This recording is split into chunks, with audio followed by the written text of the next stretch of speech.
Hey guys, how's it going? How's your week been? My week's been pretty good, except for found out that I've been addicted to marshmallows, which is not good. So I bought them because it's, winter time and I want them in my hot chocolate, so it's all nice and warm and toasty. But then I just started eating them out of the bag, like when I was studying or watching a movie or whatever I was doing, and I've just eaten like bags of them. Guys, I need help. But for this video, I'm going to try to explain the concave Earth theory. This theory is different than anything I've ever heard of before. It is definitely not very popular as far as I could tell, because there was honestly not a lot of information on it, especially compared to hollow earth theory or flat earth theory. So the basic premise of the concave earth theory is that it doesn't rotate, it has a glass ceiling, and it houses pretty much the entire galaxy, I guess. It houses the sun, the moon, the planets.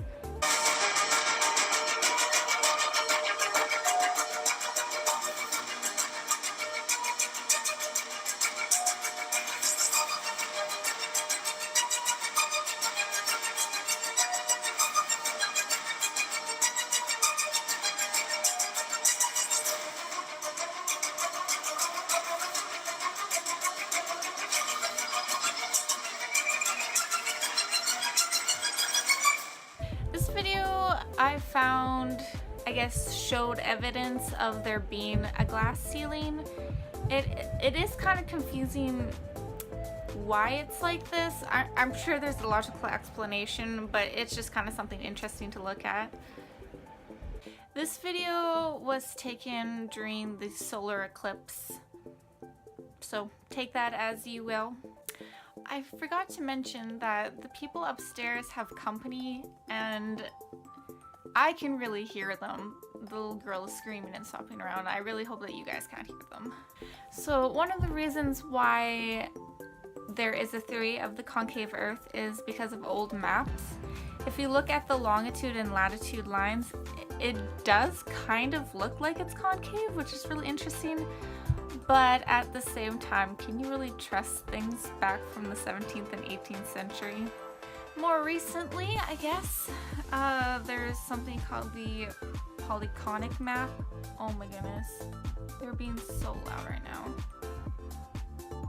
Anyways, so this Polychronic map was actually used by the military until the 40s and the US Geological Survey until the 50s. And they say they used this map because it showed the true size of the landforms in relation to one another. What you guys need to take away from this is that we don't use this map anymore.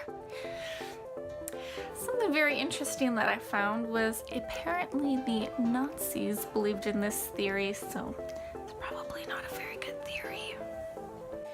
From the book The Gods of Eden by William Bramley, page 389, he says, Hitler and his mystical compatriots had a curiously invented Hitler and his mystical compatriots had a curiously inverted view of the universe.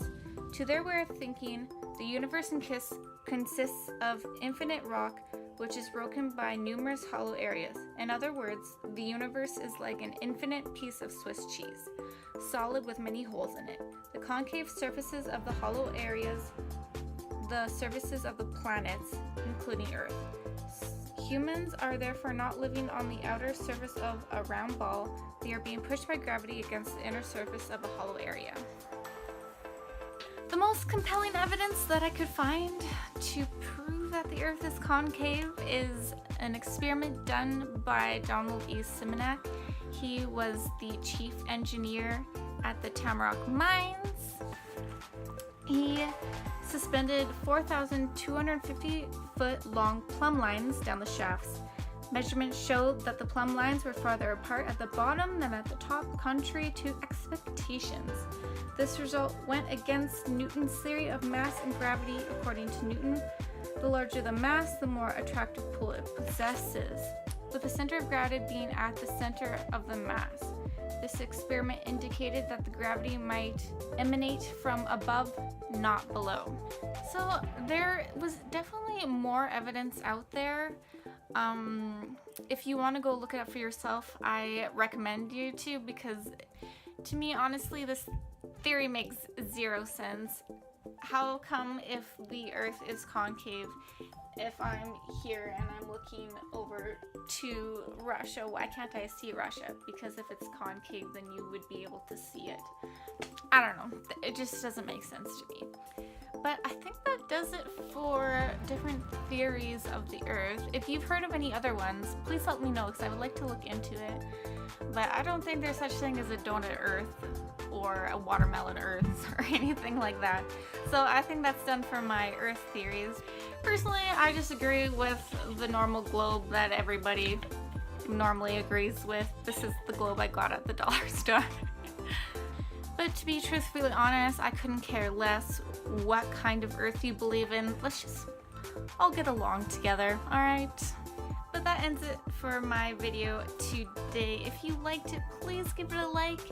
If you have any suggestions for future videos, please leave them down below. I'd love to look into them. I make videos every single Sunday/Monday, so I will see you guys next weekend. Bye guys!